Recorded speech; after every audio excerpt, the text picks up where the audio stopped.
Alright, good afternoon, everybody. My name is Benjamin, and today I'm going to be updating my Senate map and removing all toss-ups. I did the best I could from what I could figure out where my map was. Oops, missed one. Hawaii's pretty safe. Yeah, so first, like I said, I'm going to remove all the toss-ups. I'm not going to do it in this order necessarily, but I'm going to be retooling some of the races. And that's about it that I can think of. And the reason why I'm doing this is, well, Biden's position is definitely slipping, which, I mean, I kind of assumed that his approval rating would regress to the mean. I didn't expect it to drop as hard as it has. But we also had events that I don't think anybody was expecting to happen in as rapid a succession as it has happened. The Afghanistan pullout, which was the worst pullout since Billy Ray Cyrus. And some of the other stuff that's been going on in the country, of course. His approval rating on his handling of the big, giant event that YouTube will demonetize me for even saying the name of. Yeah, those have been tanking. And there's also some stuff YouTube has updated its terms of service so that expressing even some support of vaccine hesitancy is, well, it'll get your video removed, which is just wrong. And at this point, I'm not normally one for, regulating a private business handling its own affairs. However, this is the position the government has been trying to get companies to enforce. And at that point, these companies are acting as agents of the government, and therefore they are subject to the same scrutiny, constitutionally speaking, as our government.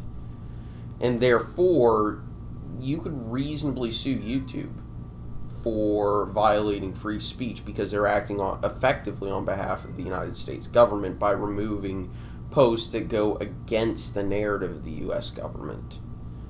Anyway, that's just, my personal opinion. I want to clarify that.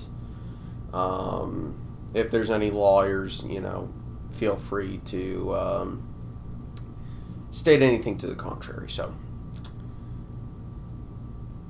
also, likes, comments, subscriptions, they always do help, and I definitely appreciate them. We're not all that far away from 1,000 subscribers, so keep hitting that button, keep sharing the channel, and I thank you all. As for comments, feed the algorithm, because the more comments I get, the more the algorithm likes me. So, anyway, I'm going to assume that Biden's approval rating maybe comes back somewhat back up, but I don't think it's going to reach its heights that it was at very early on in the presidency. So what I'm going to do is, we'll just go from west to east. I'm debating whether or not Mark Kelly is a good fit for Arizona, or because it's such a weird race. There's no clear Republican frontrunner, so it's going to be a pretty nasty primary. Arizona is a really competitive state, but Mark Kelly won by a pretty comfortable margin in 2020, more so than Joe Biden did. But then again, Republicans, if they tie Mark Kelly to Joe Biden, which is pretty fair, and contrast him to Kyrsten Sinema, you might see that race flip. I'm one of those. It's really tempting to put it in the Republicans, but when in doubt, I'm going to err on the side of the incumbent. I'm going to have him holding on to that race. Catherine Cortez Masto in Nevada, That's another one, but Nevada's not a very elastic state, and there's definitely there's some interesting candidates in that one on the Republican side, some well-known politicians, but also a retired Marine who is just, you have to look it up to understand this guy. Basically got blown up by an IED, and yeah. Obviously, I'm going to do the same thing here. I'm going to err on the side of the incumbent. Colorado, I'm just downgrading it from safe to likely. I genuinely don't really expect this race to be all that competitive.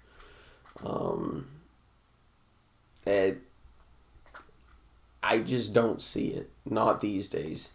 Kansas, I'm actually upgrading that to safe, and same with Missouri. I just don't see the Democrats competing in either of these states in a year that is probably going to favor the Republicans, especially with some reputable pollsters now showing the Republicans leading the generic ballot.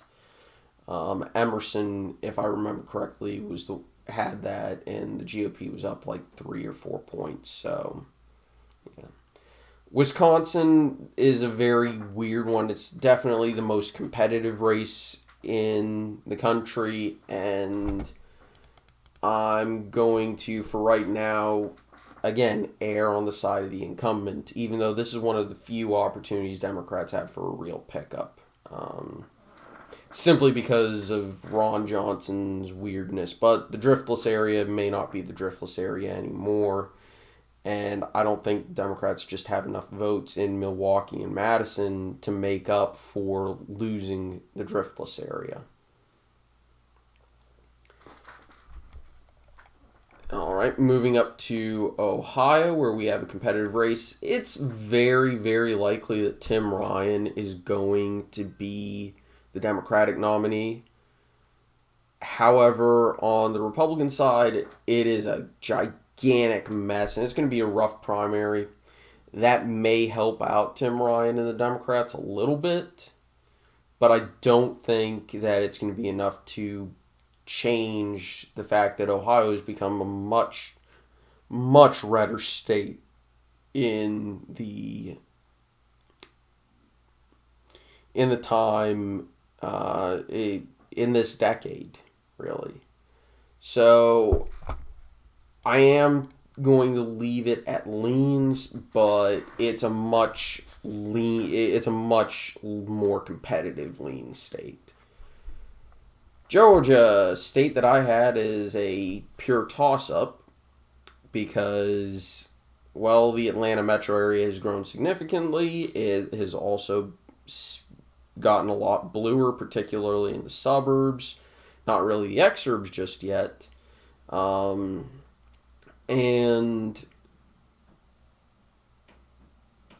it seems the Republican Party kind of just didn't have candidates who were all that appealing to different groups of people. Now, and this is where I'm definitely biased for sure, and I'm not even going to hide from it. As I said in my video where he announced his run, I like Herschel Walker. I think he's a very good recruit for this cycle. And I think he's a better candidate than I think a lot of people are going to say. And part of that is because he can really drive turnout. He has that star power, that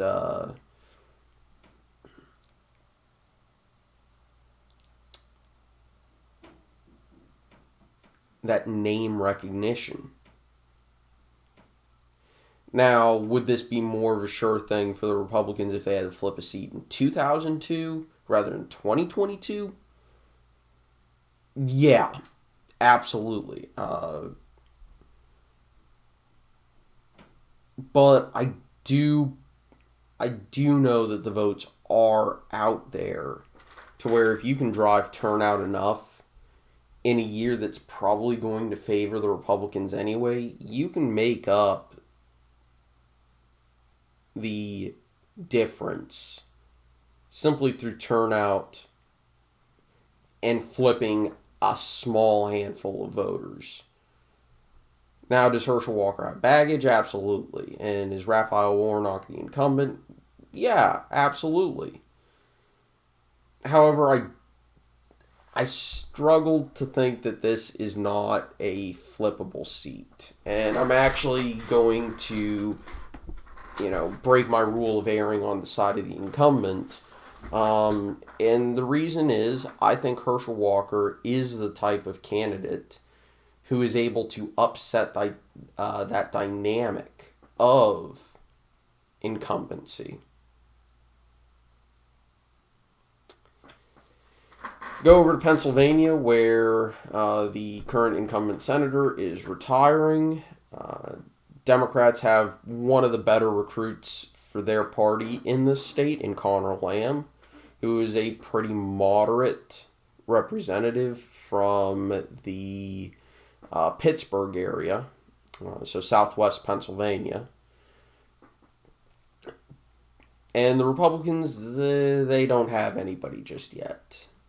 There's no clear frontrunner in the Republican primary, and they don't have the candidate they'd love to have in the representative from Bucks County, or Pennsylvania's first, Fitzpatrick. So Democrats definitely have a quality advantage in terms of their candidate, but there's no incumbent. It's a state that's roughly even in partisanship, maybe a slight tinge of blue, but it's also in a year that'll favor the GOP. Again, looking at the generic ballot, that seems to be coming into more and more be the case. Democrats don't really have that much of an advantage in the generic ballot anymore, at least from the numbers that I've been seeing recently. So, yeah, I'm going to err on the side of the party that will have momentum. In Connecticut, now I had this one as likely because it's a very unique and weird state that tends to be pretty swingy, but looking at it and the fact that the Republicans don't have an obvious candidate and the incumbent is pretty sturdy and has no major scandals, I'm actually upgrading this to safe for the Democrats. New Hampshire, we're still waiting on whether Chris Sununu will run for that Senate seat, but he really needs to make a decision pretty soon. And if he doesn't, well, Maggie Hassan looks like she's in a much, much better position to keep that seat. However, I'm going to work on the assumption that Sununu will declare, and I think that puts my confidence a little bit higher. Not high enough to turn into likely flip, but I still would lean this towards Sununu. But I'm growing more confident that, assuming he runs, that seat will flip. So that's roughly where I stand. Next week, I'm going to do a look on Virginia's gubernatorial election. We just had a very interesting poll come out from Emerson showing the race effectively tied 49 to 48. And we also had some very interesting news from the Tidewater area of Virginia. So for those of you who don't know what Tidewater, Virginia is, we're talking about the mouth of James River, the Norfolk area, Virginia Beach, Williamsburg, Jamestown, that area around Chesapeake Bay, not the Eastern Shore.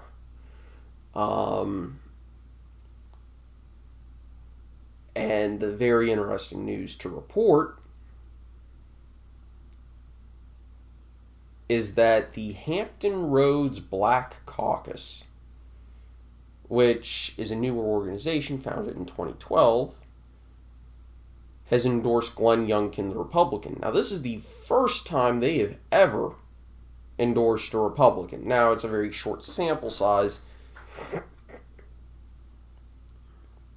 but that means they endorsed Obama, McAuliffe the first time, Northam,